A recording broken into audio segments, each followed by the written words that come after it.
E a Mônica vem escrevendo: eu tive essa crise 2 semanas. Né? Minha amiga, quando nós estamos, né, no patamar da crise, porque veja, você falando em crise, Mônica, você me remete ao pânico, que, meu Deus, é um também dos principais desdobramentos da ansiedade que eu acabei não falando. O pânico, ele é uma dinâmica instintual, fisiológica, absolutamente natural do ser humano.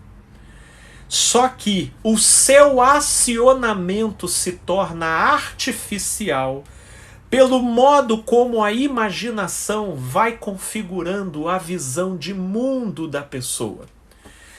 Essa visão de mundo, por vezes, atravessadas por eventos traumáticos, por vezes carregadas de notícias e de falas preocupantes e catastróficas, podem poluir o cenário imaginativo da pessoa de uma tal maneira que, no longo prazo, vem ganhando vida própria e, uma vez que se estabelece como uma tendência operacional na pessoa, pode acabar desembocando no pânico, que nada mais é do que um estado de luta e fuga.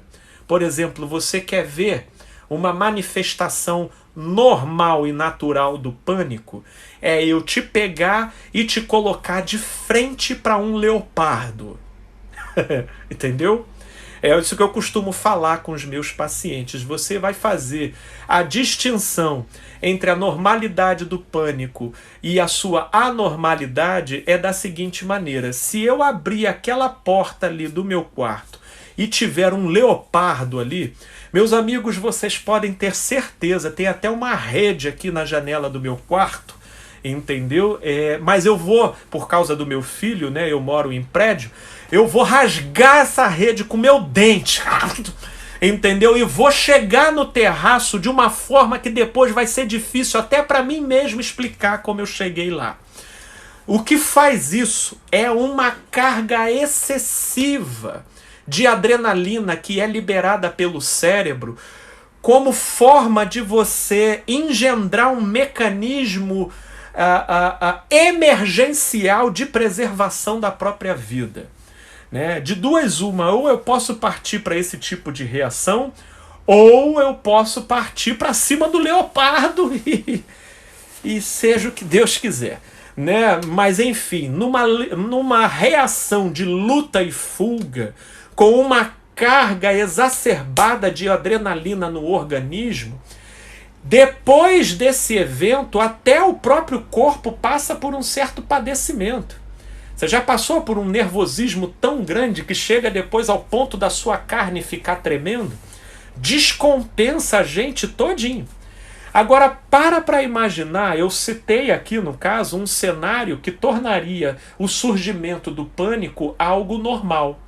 Mas agora pense nessa mesma reação em comparação, surgindo na vida da pessoa apenas em relação ao fato de ela ir para o trabalho, ou apenas na direção de ela fazer uma prova, ou apenas na direção de ela sair de casa. Né? Ou seja, nós vemos então o acionamento de um mecanismo que não tem uma correlação adequada com a sua fonte emissora de estímulo. Nós temos então aí um problema.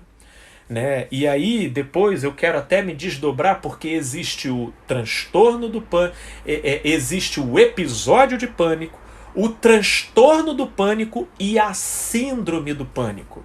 E esse daí são escalas diferentes da manifestação. O episódio do pânico, como o próprio nome já sugere, ele se dá de uma maneira tópica, pontual na vida da pessoa. passa a ser configurado como transtorno do pânico quando a crise se manifesta por mais de 2 ou 3 vezes. Porém, ainda possui uma relação de causa e efeito com um contexto específico. A coisa vira síndrome do pânico quando o processo da manifestação do pânico ganha vida própria no sistema nervoso central da pessoa. E aí a sua manifestação já não passa a estar vinculada a uma causa propriamente dita. Pelo contrário, ela já começa a surgir espontaneamente, do nada e com demasiada frequência. É aquela pessoa que dormiu, passou até um final de semana bem, positivo, e aí acorda segunda-feira panicada e ela não consegue entender a razão. E aí nós já estamos partindo para um desdobramento da síndrome. Tanto a síndrome, eu diria tanto o episódio quanto o transtorno, urge o fato de já se procurar ajuda para poder deter o processo. Não só na revisão do panorama de vida da pessoa, como também, possivelmente, a utilização de uma intervenção medicamentosa para que a coisa não se desdobre para uma síndrome.